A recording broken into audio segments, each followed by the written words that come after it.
तुला राशि के जातकों के लिए सारथी त्रिशला जी साल 2026 मिला जुला कैसा रहने वाला है? बहुत अच्छा देख रही हैं या फिर बैलेंस देख रही हैं या फिर लग रहा है कि नहीं 2026 में कुछ तो गड़बड़ हो सकती है?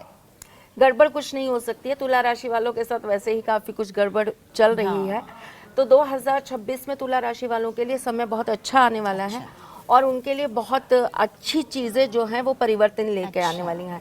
लेकिन देखिए, आपके सामने भर के कटोरा मैं किसी चीज़ का रख दूं सबीना जी, लेकिन उसे कैसे खाना है, कब खाना है, ये तो आपके ऊपर डिपेंड करता है। तुला राशि के अंदर लाखों लोग आएंगे, अपॉर्चुनिटीज सबके लिए आएगी, वक्त सबके लिए बदलेगा। आप कितना कर्म करते हैं, आप कितने बजे सुबह उठते हैं, आप कितना प्रकृति के साथ चल लेते हैं। आपके यहाँ पॉडकास्ट करने के लिए मैं 3 घंटे पहले अपने घर से निकली हूँ, तो मैं घना कोहरा, fog, smog, triple attack, pollution, सब कुछ। तो आप एक चीज़ सोचिए, मैं सुबह 4 बजे उठी, मैं अपने घर से निकली, मैं अपने ठाकुर जी का भोग लगाया, मैं अपने घर से निकली हूँ, अपने बच्चों के लिए भी कुछ करके निकली, अपने हस्बैंड के लिए भी कुछ करके निकली, और फिर मैं आपके पास समय पे आ गई और समय के साथ आपके साथ काम कर रही हूँ। तो ये प्रयास तो मेरा है, ये तो मैं ही कर रही हूँ ना। आप यही सेम अपॉर्चुनिटी आप किसी और को देती हैं और वो आपको ये कह देते हैं, अरे समीरा जी जब सर्दी खत्म हो जाएगी तब आएंगे आपके यहाँ पे। तो वो आपने आई हुई अपॉर्चुनिटी को खुद रास्ता बंद करने के लिए दरवाजा बंद कर दिया। भले ही आप उस राशि से क्यों ना हो जिसके सामने सब कुछ परोसा हुआ मिलता है, पर आपने कहा कि जब तक सामने वाला इस राशि के जो जातक हैं इसे समझेंगे नहीं, इसे बैलेंस नहीं करेंगे और अपनी एनर्जी नहीं लगाएंगे तो गवा देंगे। बिल्कुल यही बात मैं आपको समझा रही हूँ, क्योंकि तुला है ये राशि, यानी कि 2 तराजू के 2 पड़ले। जो भाग्य और कर्म की बात की जाती है, जो आधे एस्ट्रोलॉजर्स ये कहते हैं नहीं सब कुछ तो सिर्फ कर्म से हो जाता है, अपने कर्म अच्छे करिए सब कुछ अच्छा हो जाता है। आधे ये कहते हैं नहीं भाग्य बनाइए, भाग्य से सब कुछ अच्छा होता है। तुला राशि वाले केवल 2026 नहीं, पूरी जिंदगी के लिए एक बात ताला मार के रख लीजिए, आपके लिए कर्म और भाग्य दोनों बराबर हैं।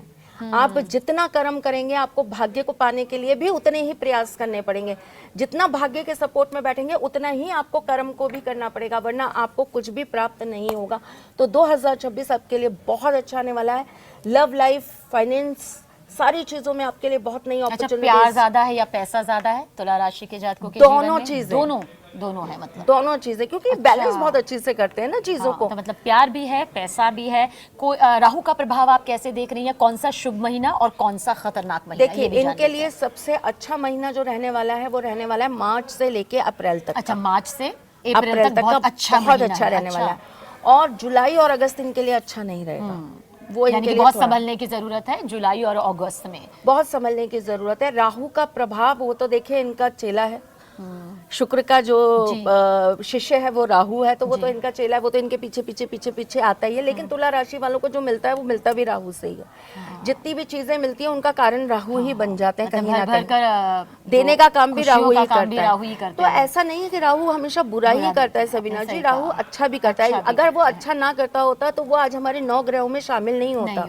सिर्फ शनि को भी कहा जाता है कि वो बुरा, लेकिन जब शनि आते हैं तो वो इंसान को रंक से राजा भी बनाते हैं। राहु आता है तभी कोई बहुत बड़ा मिनिस्टर बन पाता है, तभी कोई बहुत बड़ी पोजीशन ले पाता है, जब भी उसका नाम होता है तभी वो रातों रात वायरल हो जाता है। तो राहु बहुत जरूरी है जिंदगी के लिए। राहु के बिना भी आप कुछ नहीं कर सकते। जब तक राहु नहीं आएगा तब तक आप सूर्य को नहीं समझ पाएंगे, जब तक राहु नहीं आएगा तब तक आप बृहस्पति की कीमत नहीं समझेंगे। पर राहु के बारे में जब हम कहते हैं तो हमें बस घबराहट होती है, हमें डर होता है, हमें लगता है बुरा ही बुरा होगा, लेकिन आप कह रहे हैं कि राहु का प्रभाव बहुत शुभ भी होता है। जो हनुमान जी के साधक हैं वो भूत प्रेत पिशाच से नहीं डरा करते।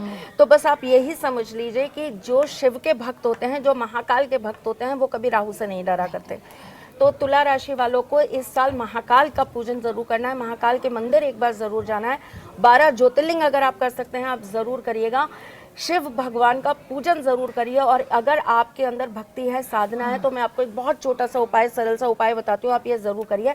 रविवार के दिन आप केसर युक्त जल से लिंगा अष्टकम पढ़ते हुए शिव जी का अभिषेक करिए।